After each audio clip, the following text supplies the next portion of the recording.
day for those who celebrate. You are locked in the treehouse, the last day of May 2021.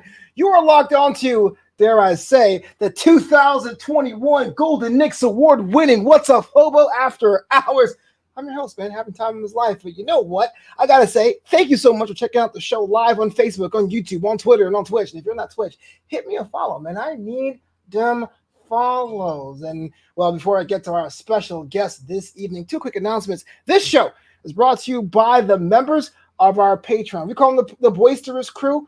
Patreon.com/FloboBoys. Unlock bonus content there all the time. I actually have some exclusive shows like Flobito's Book Club. It's worth a skim. And the special edition of Flobo Star on Netflix, where I go through all the comedy specials of Netflix. That's only available on Patreon. Please do that. And if you also want to support the show a different way, like get this cool Choose Burger shirt, you can do yourself a favor. Hit up flobito.threadless.com. That's flobito.threadless.com. All right, here's the deal.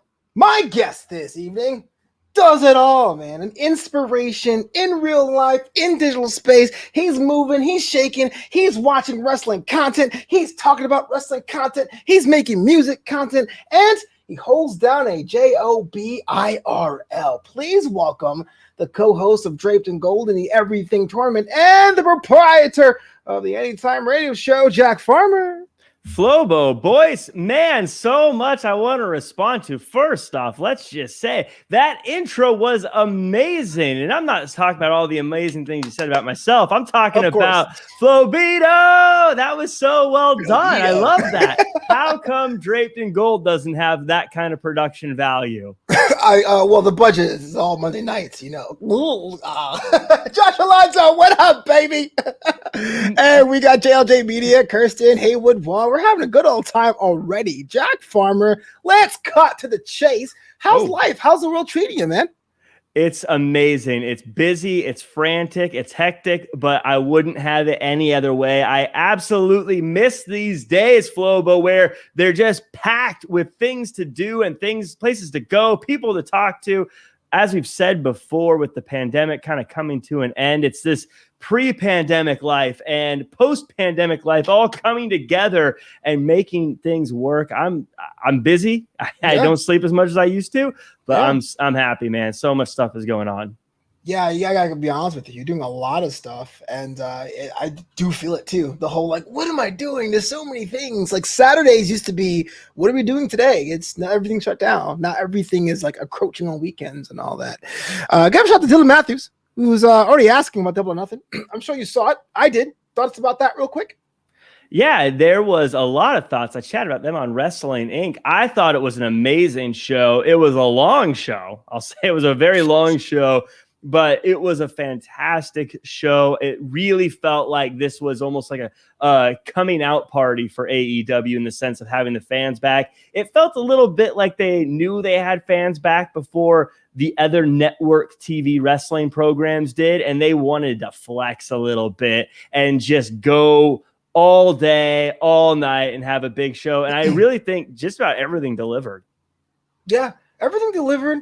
I enjoyed it. I just have some certain issues with the show. Namely, there are too many people booing Christian Cage. But we'll get into that because he's a legend. The best wrestler ever. Jungle Boy's cool. It's all right. I just wanted your thoughts about the Anthony Ogogo match. By the way, I mean we had Homelander himself beating Britain to submission. Thoughts about that, man? I think the right person won there. I know a lot of people are unhappy about it. I know a lot of people are, they think it should have gone the other way. I think all that means is Anthony Ogogo is much better than we've given him credit for because he's latched onto the hearts and minds of a lot of people.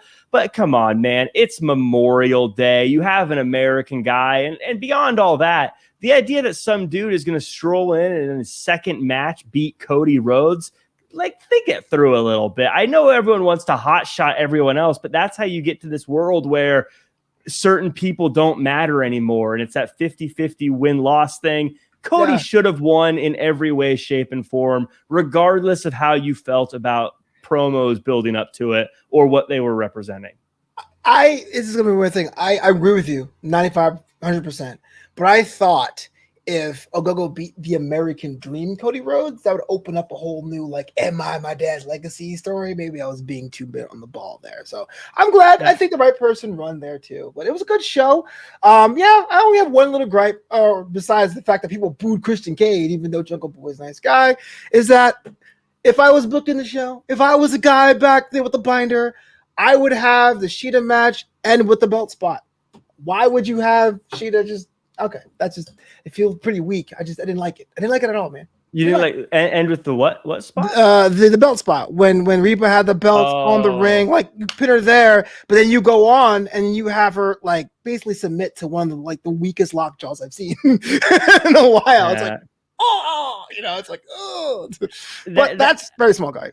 I think you make a good point there. And I know there's an argument that there's maybe too many false finishes on this show, and that's fair. But at the same time, I think, again, this was AEW knowing they had a crowd for the first time, and they kind of beat all of the other big named companies to having a big crowd like that. So they knew the crowd was going to eat it up. And I think they basically said, look, the crowd's it's kind of like when you're DJing a set, Flobo, and you know that you're the first person going out there. So you just hit them with every banger one after the other and say, forget what the future holds for the other guys. We're just going to hit them. I was going to hit them with everything. And I think that's kind of what they did. And we'll never get booked again. That intro DJ totally wrecked the entire party.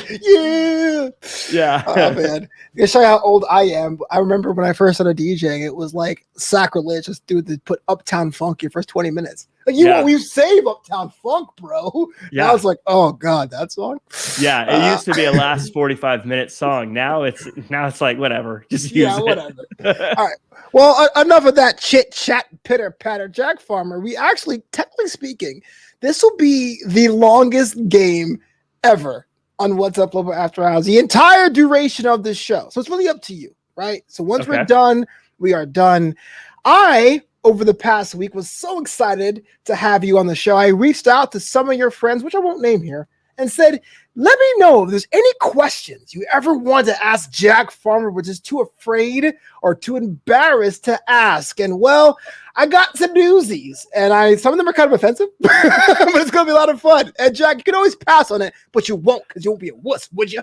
Oh my Lord, I am terrified. I did not know this going in. Okay. Let's do this. I'm putting on my seatbelt. I'm ready to go. Yeah, I just love it because you thought I was gonna have a random show about wrestling and stuff. But no, it's actually people, your friends. I'll try to mix this around so don't become too heavy.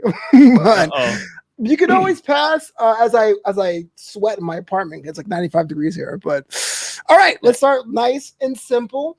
It's just top two pizza toppings. This one is a bit tricky for me now. I haven't had pizza in a long time. I gave up cheese. Question, Jack. I gave up cheese, so I don't really eat pizza anymore. But back in the day, I was a big mushrooms fan and pepperoni fan. Okay, yeah, I'm a mushrooms guy too. Thing is, since I've been trying to experiment that second topping, I used to split that second topping. Now it's like, which one? Am I onions? Am I olives? I'm an olive guy too. I like olives, and near the end of my pizza eating days, it was actually more olives and mushrooms than it was pepperoni. But I like I like the pepperoni, but I don't like how you bite it and you pull it off sometimes, and the whole pepperoni would come off. That was the problem. You can actually have to ask them to make it sliced, which is lame, but you can. I feel like that's just asking for spit. Pineapple and cheese for Sherman, sloshes and extra cheese. I'm not sure cheese is a topping personally, but that's because I'm from New York where we call that plain. And Hayward says peppers and onions. Yeah, all good. See, not too hard. It gets worse, but not too hard, huh? Oh my God. I'm already in over my head. I will not tell you who these people are because some of them asked to be anonymous. So to be fair to everyone, but you could probably tell by some of these questions. Childhood nerdum. Were you a Harry Potter kid, Pokemon?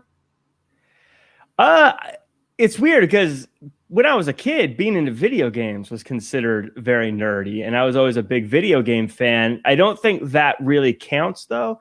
I did have a short run where I tried to get into Magic the Gathering, but it never really clicked. Oh, wow. I mean, there's still time. No, it felt... It's a pay to win situation. So I bought a deck. I tried playing for a little bit, and it just, like I said, it never really clicked for me. Maybe it's because I didn't have friends that were into it. I thought the artwork on the cards were cool, and I thought the idea of it was kind of cool. I probably would have gotten into Pokemon if that transitioned, but I tried to get into it. Never really worked for me. I guess as far as being like nerdy though, growing up, maybe I'm aging myself a bit here, but there was a time when being into video games was very nerdy. So true. I say that every week where I get to play competitive video games for fun back when it was like, you only played a half an hour after your homework was done because it'll rot your brain.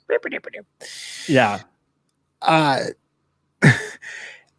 If you were to get married, who would you hire to be your wedding DJ?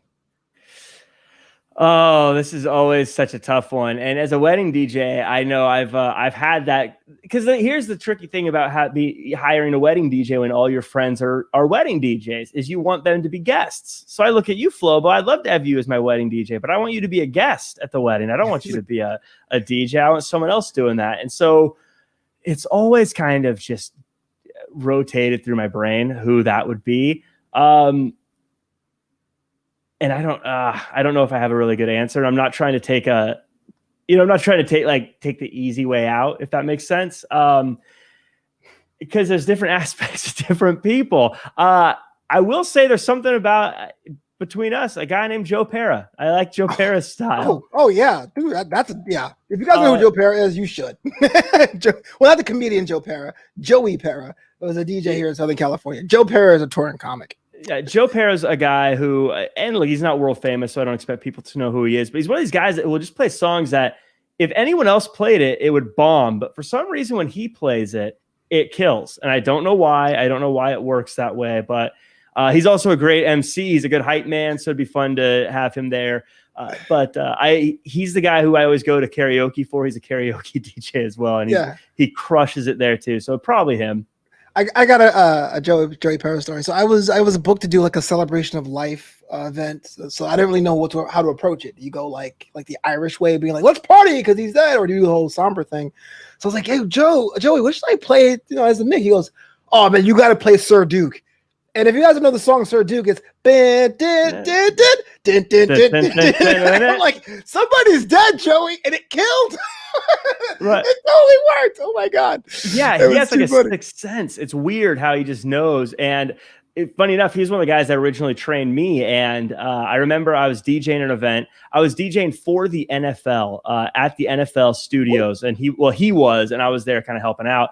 And I was so stressed, those early days where you're just so worried, like, what do we play? It was like a dinner. Like, it wasn't even a dancing thing. It was a lunch, right? So everyone's eating and you're just playing background music. And I'll never forget. I was so stressed out. I was like, I don't know what to play. How do I want to make sure this mix is right. He goes, Jack, watch Jack. And he grabs the turntable and he just goes, wicka in the middle of it, and then lets it play. And he goes, no one cares. And he points to people eating. No one looked up. No one, one said anything. It's like at the NFL. I'm super pumped to be there. It's like, Jack, no one cares. Just play a song. And it made me like zen for a second. So I probably have to get Joey Pera if he's around, man. He's a hard man to keep a hold of, but he's definitely a legend in Southern California. Oh, and Charlene says, yes, I'll be in LA in the fall. I guess not to speak for Jack, but we live out here, so I will absolutely be, unless I'm heading out to SummerSlam. I don't know. Ooh, Vegas is 4.5 hour drive. I don't like your boy. Yeah, let's road trip, baby. You, me, and all the other former AfterBuzzers. We'll head out there. We'll play some "Wake Me Up Before You Go." We'll get some smoothies. You party hard, bro. I don't know. Smoothies. I'm down. No, I'm down. That's a Zoolander reference. I got it. Okay. Yeah. Do you have a swimsuit? Yes, technically. I have a pair of shorts that say, they're like Seahawks, like swim trunks. Do you have like the testicle net in the middle? The whole year. There is a testicle net. I know what I call. You know what I'm saying? Yeah. And every time I put them on, I'm like, do I need underwear? I never really know what the rules are. It's just like a sieve, just like a cheese grater. Okay. The lines on your phone. Just like why we of all the designs. Did you wear suits as a kid? A couple times I did.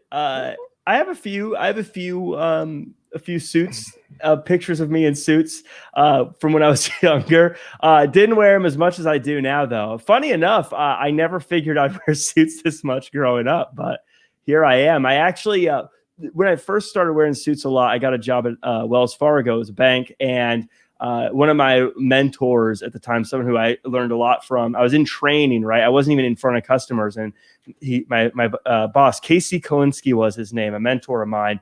He says, Jack, everyone's going to show up in sweatpants. Everyone's going to show up in t-shirts because it's just a training session. No clients are going to be there, but I want you to wear a suit every single day you go to this. And I was like, sure thing, boss. And he goes, no, do it because I want you to get comfortable in a suit. I want you to know what it feels like to wear a suit. And I want you to understand that feeling instead of being someone that puts on a suit for the first time before coming in front of customers. Also, you never know who's going to show up to these classes. And you want to be the guy that's dressed nice if a district manager shows up, if a president shows up and sees you. You don't want to be the guy wearing a hoodie. You want to be the guy wearing a suit. And so that's kind of stuck with me. This is like a superhero origin story. Wear the suit. I'm not worthy. You are. You're ready. Wow. I hate them. Well, because I was always a big kid and whatever, but like I put them on like ironically when I was in high school, I didn't want to work in finance because I didn't want to wear a suit every day. But I just wear one every week. So that's just the way it is. Charlene actually has a question. She says, do you hate people call you fancy? No, not at all. I think it's fun. I like nicknames. And it's actually kind of unfortunate having a name like Jack Farmer because it's a built-in nickname, so I never get them. You're right. Yeah, you're absolutely right. Do you sleep in your suit? I have a pajama suit, so it's a little different. No, I don't. I was like, what? I would totally buy that. I'm so gullible.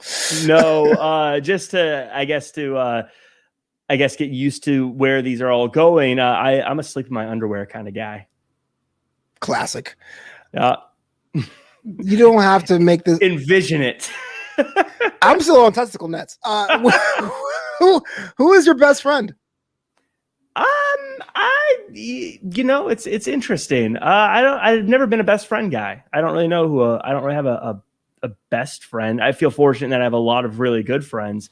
I consider you one of my best friends, Flobo, and I don't say that just because I'm on the show, but I mean, come on, we literally by appointment speak for at least 3 hours a week. So and more. So you definitely got to be up there for sure. But I look at guys like David Newton and Andy Rossi are two guys that I consider really good friends, as well as an Aaron Free, who Tommy O'Sullivan, who but also old friends from Washington State. Justin McNeil is an old friend. Josh up there in Washington, and my old roommate Ziad Saloom as well. Boom boom. Oh, that sounds great. That sounds like a dope name, actually. Yeah.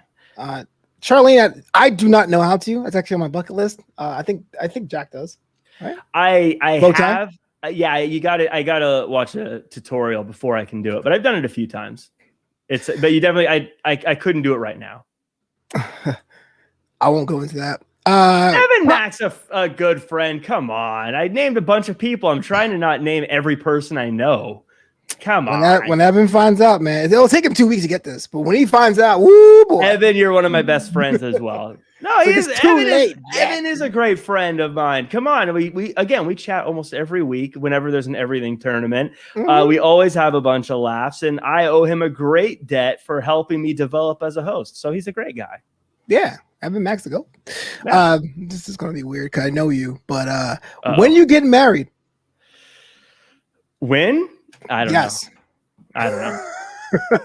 and for those who don't know, he's not single, so he has. Okay, moving on. Yeah, I've always said I'm not against it.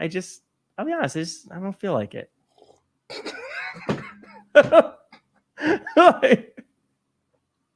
That's all. You got the trash. I don't feel like it. That's all it is. Oh my goodness. You guys love the TK. I actually talked to TK. What is this, Monday night? On Friday, actually. Yeah, she drops in every couple weeks or so. She has that couple new shows on her channel. Check it out. Peaks and Valleys and TK Tuesdays. So make sure you do that. And yo, what up, David? What up? Bring the pig.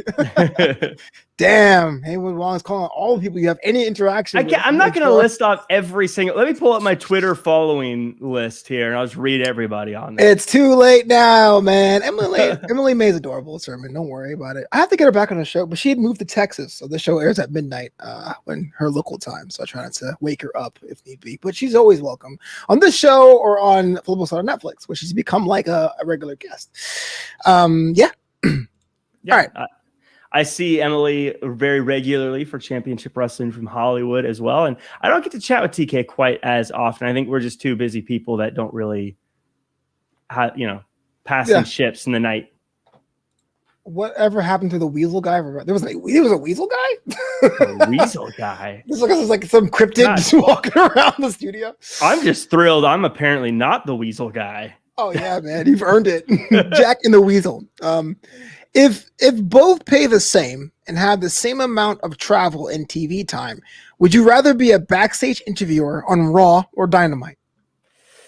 Oh, that is always the tough question because, and I feel like I say that with all of these questions, just eat the toppings. Tough. Drinking game. It's tricky because with Raw, it's like they are the company. Like WWE is the flagship. They are the biggest company. They're the biggest game in town. It's like getting a job at Disney if you work for them. Where AEW, I love AEW. It's not nearly on that same level globally or as a company or as a brand.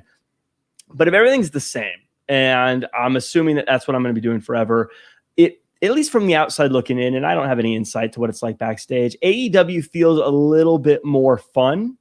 It feels like you get a little bit more creative freedom there and get to do a little bit more of what you want.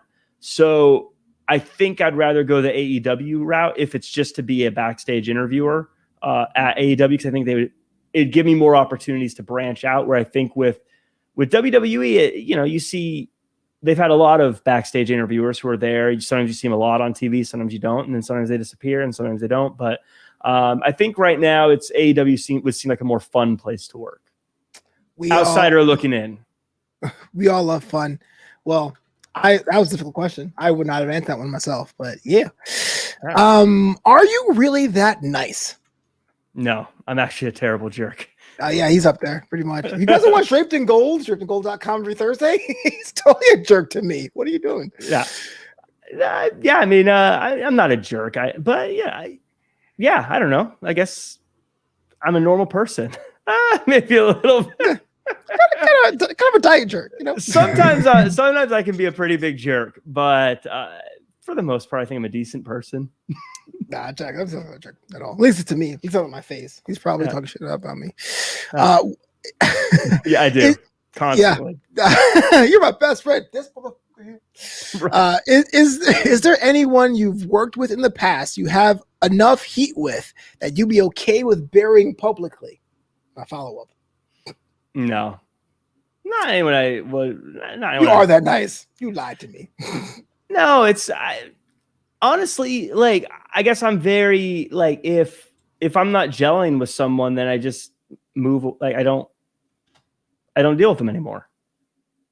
And so most of the people, once I start to get that feeling that it's not going to work out, I just don't work with them anymore. And so it's never becomes a really big issue at that point.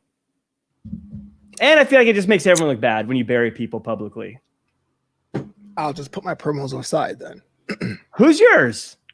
Well, it's not my show. I mean, it is my show, but I'm just. The problem is with Jack, man. He never gives me any of his fashion tips.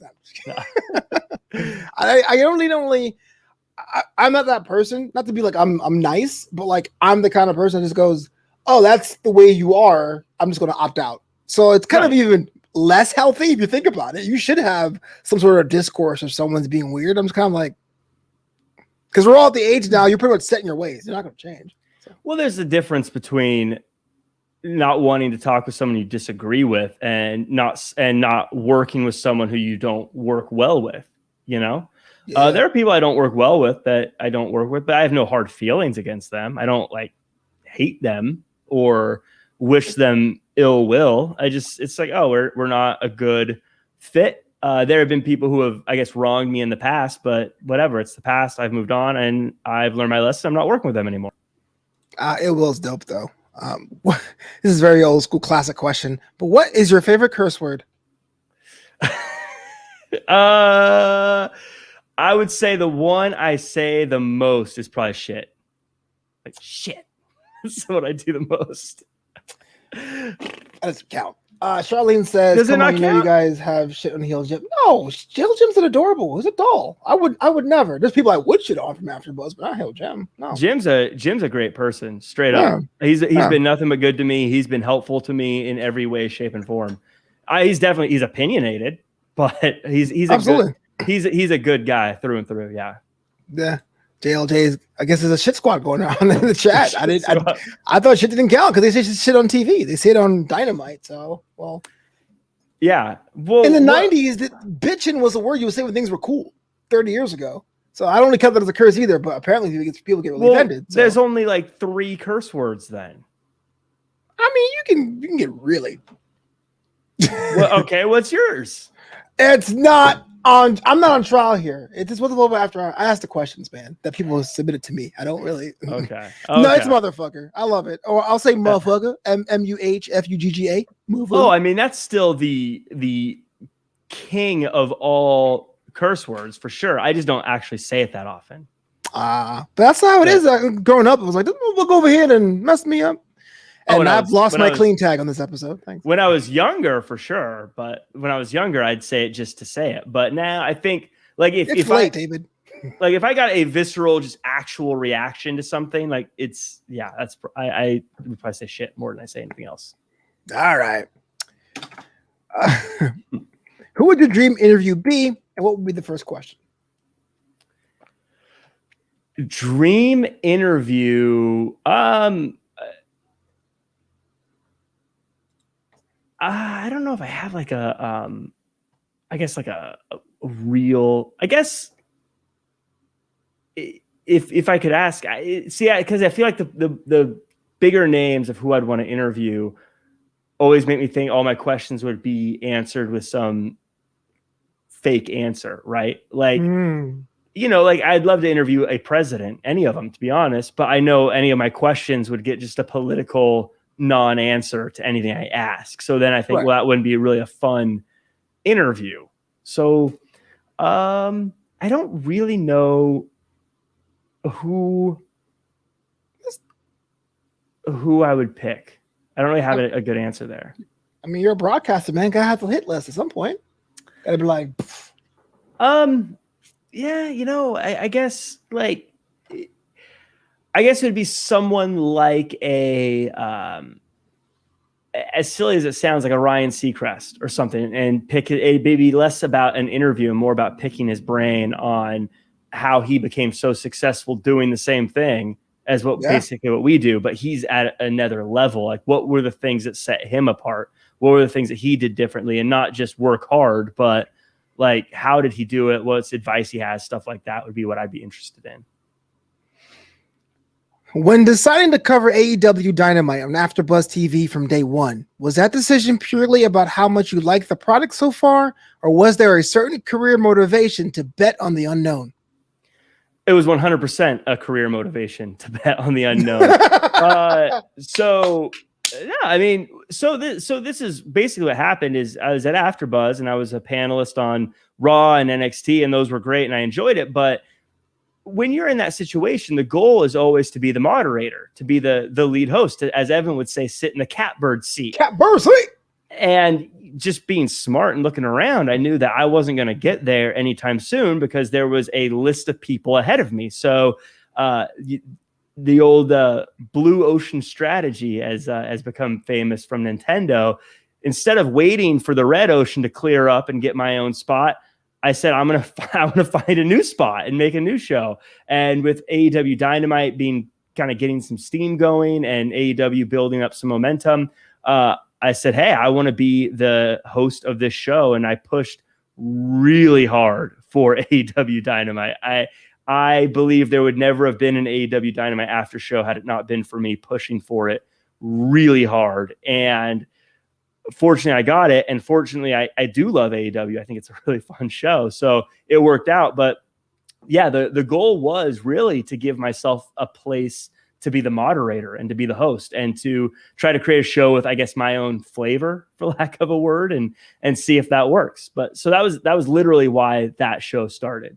Yeah, two caveats there. One, I remember when we were talking about the when I was given both Raw and NXT from Evan Mack, and I was like, "Hey man, do you want to get NXT?" You were like, "No, I'm going over there and building my own empire." And I remember AfterBuzz was just so shy about doing it because of the connection they had with WWE. And you're kind of like, "Well, we have a wrestling channel, why not do it?" So yeah, if it wasn't for you personally, Jack, there would have been no AEW Dynamite After Show AfterBuzz. I'll say that till the cows come home, as they say.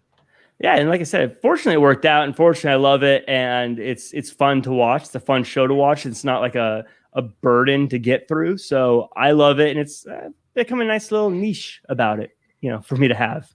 So this question offends me, but I'm going to ask it. And you can probably guess who sent this one to you. Has there ever been a moment where you thought to yourself, quote, "Hold on, I'm a man of above average intelligence. How have I become so sold and constantly consumed by the predictable farce that is professional wrestling?" Wait, what? Basically, it's saying, how can you be a wrestling fan? You know you're smart. So I'm a man. I'm above an average intelligence person. How have I become so sold on and constantly consumed by the predictable farce that is professional wrestling? That is a lot of assumptions, like me being above average intelligence, first and foremost. Hey, man. Everything's so smart. Lots of assumptions there. Look, I think with a lot of things, you got to go into things with expectations. And I think if you go into pro wrestling expecting Oscar caliber performances, you're going to be disappointed. If you go into it thinking I'm going to see a live action, comic book come to life, then it's a different story. I think you just have, if you go into it just saying, I get to cheer for people, I get to boo people, I get to have fun with this, and none of it matters, so it's okay if my person loses, then you have fun with it. But if you go into it like, and I think that's the problem with a lot of wrestling fans, they go into like, no, this person needs to quote unquote go over. This person needs to get quote unquote pushed. They need to do this for business. They get so worked up into it, and that's why they hate it so much. But if you just go into it like, I'm a Bobby Lashley fan. Yay, Bobby Lashley won. I feel good. Boo, this person wants to fight Bobby Lashley. I like Bobby Lashley. How dare you? And you just get into it and have fun with it. It's a fun time. And I think that's why I like it. I always say wrestling is theater in the round. Mm-hmm. Very controversial, but who was the most inspirational wrestler? Hulk Hogan or Ric Flair? And why? For me, I think yes, Ric Flair is more inspirational than Hulk Hogan was, because Hulk Hogan was more an ideal, right? Hulk Hogan, take out all his personal stuff that happened later on, that was uncovered later on. He was more an ideal. He was this big, jacked up, strong dude who could overpower anybody. That's not real life, though. That's not who I am. But Ric Flair, I mean, on TV, he appeared to be a smaller guy. He's actually a pretty big fella in real life, but he seemed like he was a smaller guy, but he could still take on these other guys. He could still be rich. He could still have all the things he wanted, and he could be happy about it. So I think as a inspirational person, he was a bit better because he is more who you could really be. Hulk Hogan was more like Superman. You can't be him. You can't be a Hulk Hogan. The very nature of Hulk Hogan is that you can't be him. He's one of a kind. That's absolutely true. Just a couple of things in the chat. Thank you so much for dropping your questions and comments. Greatly appreciate it. Facebook, YouTube, Twitter, and Twitch. And hey, what's wrong? Mark Henry being an AEW?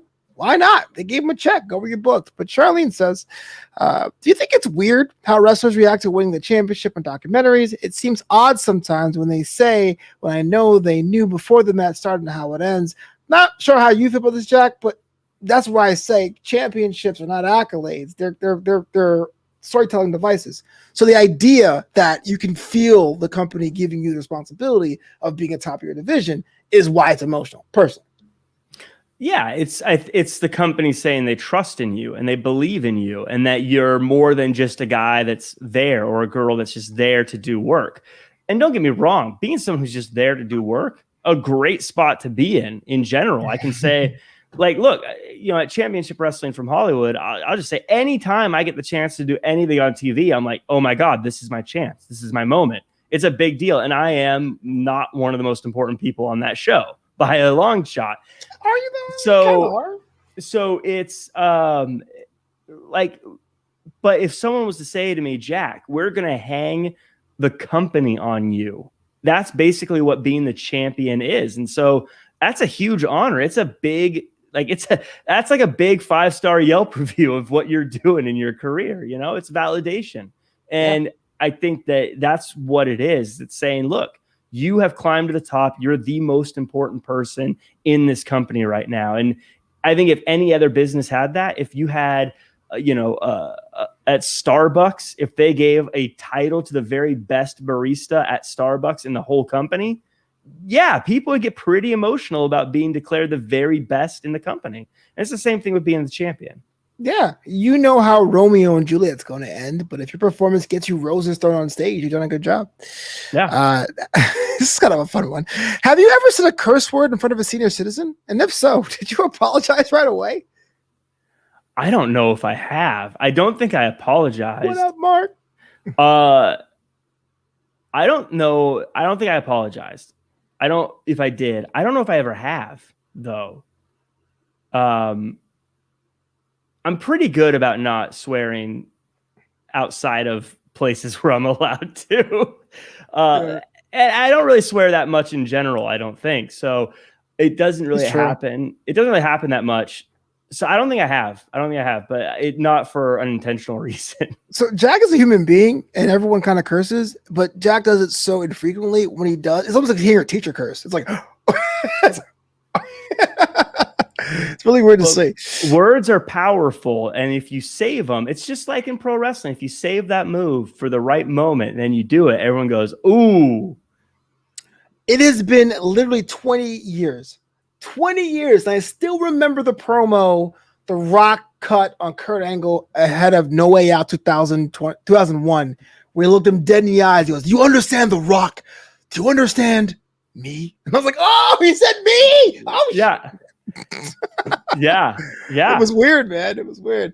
Okay, Charlene says, "Do you want to be a daddy?" What kind of daddy are we talking about? I don't know. TK's boo. TK boo. Yeah, sure.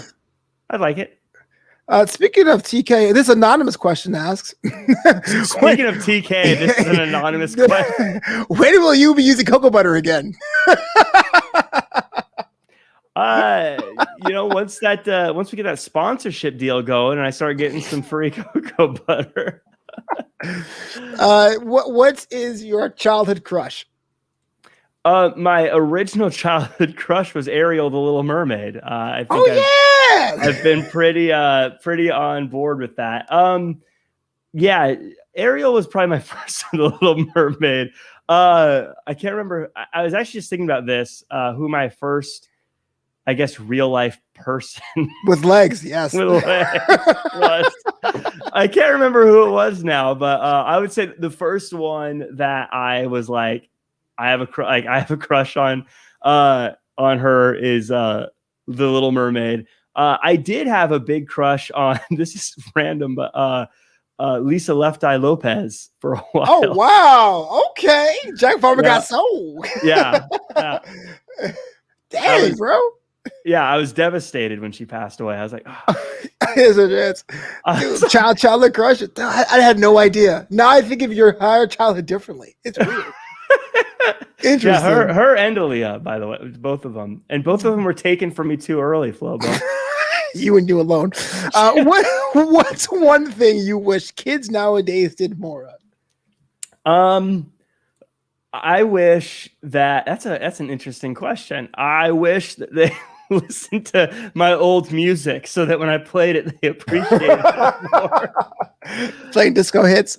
Yeah, no. I guess just I wish maybe that they would, and this is gonna sound so old man of me, but I guess just appreciate things before life without technology a little bit. And I'm not saying I'm a guy who doesn't get, like, I'm on my phone all day. I'm not any better than anyone else, but I do kind of wish they'd appreciate like not having instant access to everything sometimes, and understanding the value of waiting for an album to release and then having to go get the album and then bringing it home and listening to just those songs because that's all you had. Or, like just that, like not necessarily having that instant gratification and being a little bit more patient with certain things. Yeah, the whole owning music before it was a commodity, before you're like, all right, music service, give me the musics, before going to a store and picking a CD and opening up a CD was a process or what have you. Kind of a weird question, but hey, what asks? I don't know. Cool. I'm not even going to say it out in the audio version to you. We spared you that to you. Okay. But yeah, you're right. I do feel like with technology and stuff like that, there is something tactical about like feeling something or owning it and taking it old school way. Something my dad told me, and it stuck with me because I guess we were one of the last generations of this, but how he would go buy a record and you'd bring it home and you'd put it on and then you would look at the album art while you listened to the record. And I think we had that with CDs before everything went so digital, where you'd buy the CD and you'd listen to it song 1, song 2, song 3, and you'd look at the album art. And I remember, again, dating myself, Green Day Dookie was the one I remember looking at the most, where it has this explosion and there's all this stuff in the city on the cover, and you pull it out and you start reading through things like on the back, and you're like, oh, these are the words. Okay. And yeah, I think musically there was more of an appreciation for the music. I'm not trying to be an old timer. Like, I think people like music as much, but because you didn't have the access to the music like you do today, you had to appreciate each song because you had such a finite resource of it. Damn, that sounds like gemstones. But JLJ says, what's the first album you bought, bro? The first one I bought myself was Green Day Dookie. That was the first one I bought. That was the first one that was like, I went to the store and bought it. Yeah. My full album was a Slim Shady LP, I think. Like, I was like junior high, being like, I'm buying it from Sam Goody myself. But yeah, I've had albums before. The first piece of music I bought was Summertime, the cassette, the white cassette. Jesse Jess. Yeah. That's much gonna be a comeback. Yeah, I think anything I had before that was either like through parents or something else. You know what I mean? Like someone else got it, but that was the first one. I was huge. Green Day was like my first favorite band growing up. That was the first musical act that I was like, this is my group. This is my, when you're a kid, you hitch your wagon, like, this is mine, Yeah. I identify as this music. I hitched my wagon to the short-lived Irish girl pop group Bewitched. What was I thinking? Oh my gosh. Now my version of your childhood has changed. It was cute. I remember in my life, I have bought illegal things. I have bought weapons. I have bought porn. I have never been more embarrassed and secretive than buying Bewitched records. I was looking around like, yo, I'll take the condoms too to make it less weird. It was just... If you just put our pictures and put some points of the conversation, like one of these guys like Lisa Lopez, one of them like Bewitched. Oh my gosh, they were so adorable. I don't know what they're doing right now. So that no one would guess the correct answers. Well, this is totally apropos. Jack, if you could change one thing about Flobito, what would it be and why? The fact you like Bewitched. No, the fact you like Bewitched. I'm going to give a serious answer here. I wish you were just a little more confident about how great you are. I think sometimes I think sometimes you second guess yourself when you shouldn't. I think you should. I would love for you to say, I'm Flobo. I'm the king of this shit. And you should be begging to be on my show. I am a international DJ that was literally flown out to Italy to DJ. I have people coming to me to try to learn how to be a podcast host, how to host different shows. I film all sorts of stuff. I have all these awards. I wish you started being more like, you shut up and you listen to me. That's what you should be doing. That's what I want more of you. If I could change anything, I'd want you to have that confidence. Just be the the big swinging dick in the room. That's what I want. That's the new favorite curse word, y'all. It's big swinging dick. Well, thank you so much. I appreciate that. Thanks for after hours, baby. Yeah, after hours was about things for your testicles. All right. Yeah, we're asking Jack questions. You have questions for Jack? Let us know in the chat here, Facebook, YouTube, Twitter, and Twitch. Like, go through your friends came out for you. They have a list of questions. We're going to hack through most of them. And I like the fact that everyone had multiple ones. But this one's kind of cute. Who would play you in a biopic, and what would be the main theme song of that biopic? So, I mean, if I could pick anyone, it would probably be like Jason Momoa or someone. But if it was who I get told, the person I get the most, you look like this person, and I've gotten it from people all over the world. I don't see it, but I've gotten it from so many people, is the main guy from Community, and I can't remember his name right now. Joel McHale? Joel McHale. I get Joel McHale all the time. Yeah, better hair. For now. I've also gotten Chris Pratt, but I think that's when I was a little bit heavier, to be honest. Oh yeah, it's got an insult now because the whole Guardians 2 with the one cookie away or one sandwich away. Yeah. I mean, it's not too far off at times, but yeah, I would definitely say that Chris DiStefano. That's my girlfriend's favorite dude. Interesting. That's your girlfriend's favorite dude. Yeah, I think that might be on her list. The hall pass. Yeah, no, I got a Chris DiStefano cameo for her for Christmas, actually. Oh, dude, cameos come in the clutch, man. They're actually pretty good. Yeah, it was, and he did a great job, by the way. Shout out Chris DiStefano. But yeah, it gave her the show. Well, so would Chris DiStefano be worthy enough to be in your biopic also, or no? Sure. Why not? Yeah, you're gonna option it. Why not? I mean, like I said, if I could have anyone play me, I'd be like, Chris Hemsworth, baby, come on, let's do this thing. Don't get Evan T. Mac started. The perfect specimen. I mean, if you could pick anyone, why not make it someone great, right? Like, why not make it someone who's just amazing looking? And then the theme song. I don't know.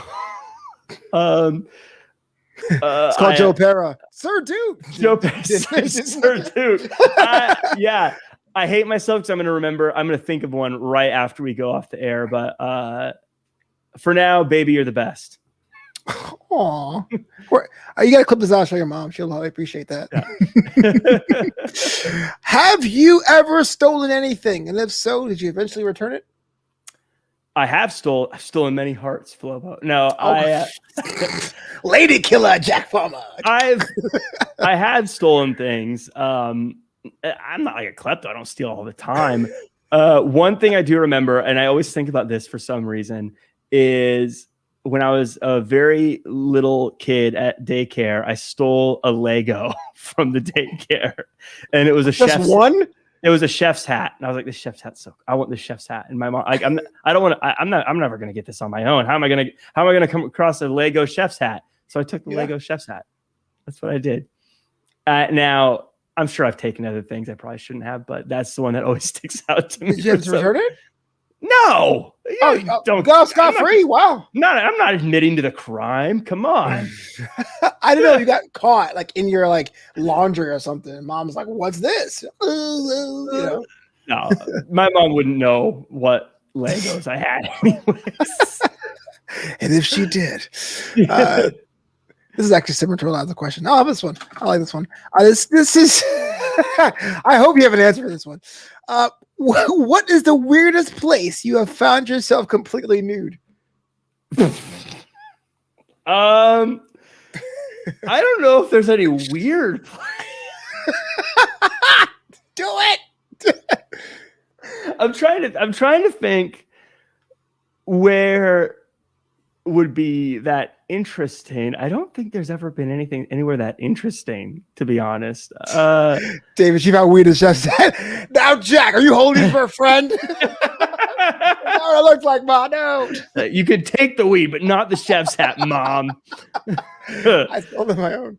I don't think I've been anywhere very interesting nude. Dude, no, I don't think I don't have a good answer for that. I wish I did. I don't really. Are you like a guy who would be nude typically? Are you kind of a guy that always covers up? Like, what is your nude tolerance? Yeah, I mean, I'm typically covered. I don't just like walk around nude. I mean, I've been nude in my house. You know, Yeah, I've been nude like changing somewhere, but it's in a place that makes sense for changing. yeah. And we talk about completely nude. That I mean, it's always been like somewhere like I've been camping or something, so it's been in like a tent or something, but it's never been like walking the streets. I will say that Flobo, you and I both learned how to DJ from a certain individual that was very interested in people changing into their suits in parking lots for some reason. Oh, yeah. No, but I was never completely nude during that process, but I was in a parking lot changing many times. I hate that. The parking lot suit change. Yeah. Yeah, the person, and we won't say their name, but that person was like all about it. You'd be like, no, I can go to the building and just use the bathroom. No, man, we got to do it out here. Yeah, the rock and roll lifestyle. You know, you're like, all right. But I will say, doing the DJ thing, I have learned how to change in the most tightest of places. It's like a skill now, like the Superman thing. I get it. I totally get it. Yeah. Yeah, when you do it in an outhouse, you also learn how to not put anything down while changing. It's a very weird skill. Changing into a suit while putting both of your feet on one of your shoes is a rite of passage for all DJs, my friend. Yes. That whole thing is lava. I guess we're down to our last two here. One, what is still left on your bucket list?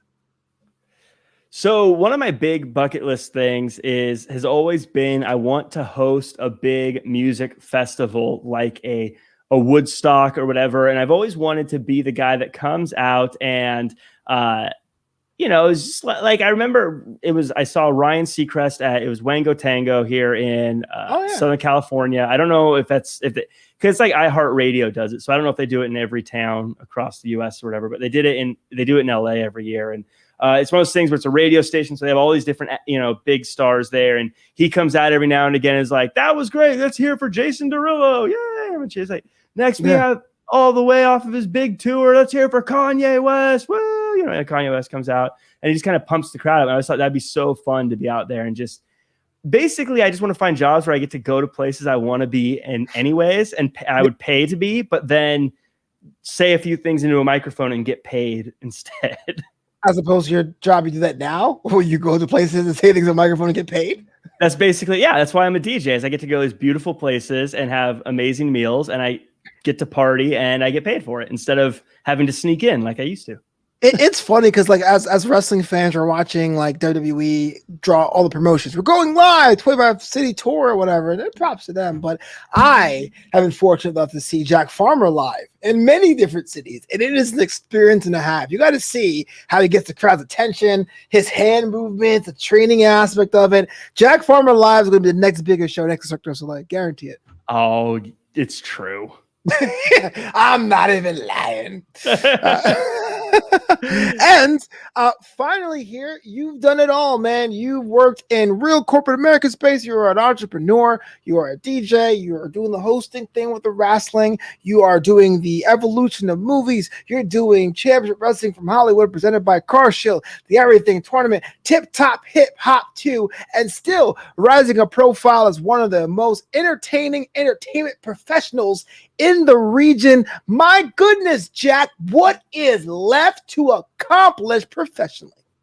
Well, it's as mentioned, it's getting to actually host those big events for these big companies like a WWE, like an AEW, or like a musical event like a Wango Tango or a Woodstock or any of those things. There's JLJ says a voice actor. I got to do some voice acting with JLJ as well, which you can check out on JLJ Media, all there. But voice acting would be fun. I can't do voices though. This is kind of the only voice I have. I have like 3 different voices I do. One is Gilbert Gottfried. One is this voice. This is how I imitate most people. Like, hi, I'm Drew McIntyre, and I'm challenging. That's like literally how I imitate people. Yeah. It's, that's terrible. That's awful. Why would you do that? That's literally the only other voice I have. Well, I guess you'd be like that Patrick Warburton guy. He just plays himself all the time. Or that's the dream, right? You read other people's jokes in the way you would just normally speak, and you get you get all the big jobs. I love making it sound like it's so much easier than it really is. But yeah, I think just getting out there and getting to a bigger stage is really what I would love to do next. So no novels, no line of colognes or ties, no guest spots on Super Bowl Sunday, nothing like that kind of stuff? Well, yeah, I think being like an analyst for a sporting event like the NFL, I think would be really fun, or commentary for WWE or AEW. As far as writing, I'll be honest, there was always a part of me that wanted to write a book, but I realized I became the guy that always had these quote unquote ideas for books and then had no interest in actually. There's a difference between having the idea and sitting down and writing. As you know, you're a writer because you actually write. But there's a big difference between I have an idea and I'm willing to sit on bring the beard back, Jack. It might come back. I'm feeling a little bit beardy lately, but yeah, there's a difference between wanting to sit. Like, I don't know if I really have what it takes to actually want to sit down and put pen to paper and put together a book. Well, I would read it if you did. It's and again, it's. I feel like I could do it. I just don't know if I really want that on my plate. You can always outsource it, ghost ride it. Ghost ride the whip. All right. On that note, what's up, Flobo After Hours? The award-winning, the NIOX 2021 Gold award-winning What's Up, Flobo After Hours. We're here with Jack Farmer. So glad that you are subjected to so many different questions, man. If the world want to see you online, or it can hit you up afterwards, even more questions about your life, where can they find you? You can find me at Real Jack Farmer across all social media. And this was an experience. I'm so glad. I hope I didn't lose any of your viewers or fans or followers. And I certainly hope I didn't lose any of mine. Yeah, you're definitely going to be burned by the Lego demographic. They just said buy your own sets and don't steal. Or maybe you might get some more aerial fetish fans. It's all good. It's a balance. Hey, yeah. We'll be back here next week on next Monday at 10 o'clock Pacific, 1 o'clock a.m. Tuesday Eastern time. And you know somebody who's moving and shaking the world and wants to be on the show, you let me know. You can follow me at Flobo Boyce on Twitter, on Flopito on Instagram, and at Flobo Boyce on Instagram. It's a private account, but I still go there sometimes. My extra photos and content. And Flopito.com. Buy the Choose Burgers t-shirt at Flopito. Thatfellas.com. I got a birthday coming up this month. I need that birthday cash. Woo! All right, I'm out. I'll catch you guys later. Until next time, after hours are closed.